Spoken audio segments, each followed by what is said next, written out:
BJP party Andhra రాష్ట్రానికి 11 సంవత్సరాలుగా వెన్నుపోటు పొడుస్తూనే ఉన్నా కూడా చంద్రబాబు గారు బహిరంగంగానే కూటమి కట్టారు కళ్యాణ్ గారితో కలిసి. జగన్మోహన్ రెడ్డి గారేమో అక్రమ పొత్తు పెట్టుకున్నారు తెర వెనకాల. జగన్మోహన్ రెడ్డి గారు ఈ రోజు వరకు కూడా మోడీ గారి దత్తపుత్రుడే.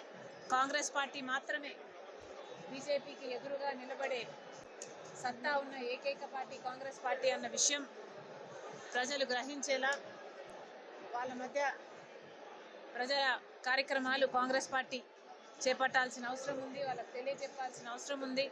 రాహుల్ గాంధీ ప్రధానమంత్రి అయితేనే ఆంధ్ర రాష్ట్రానికి మేలు జరుగుతుంది. బీజేపీకి వ్యతిరేకంగా పోరాడాల్సిన అవసరం ఎంత ఉందో ఈరోజు కాంగ్రెస్ పార్టీకి అర్థమైంది.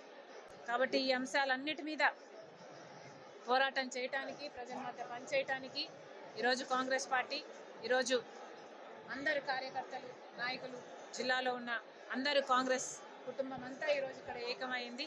ఆమంచి అన్నగారి నాయకత్వంలో జిల్లాలో కాంగ్రెస్ పార్టీని బలోపేతం చేయడానికి మేమందరం కలిసికట్టుగా కృషి చేయాలని ఇక్కడ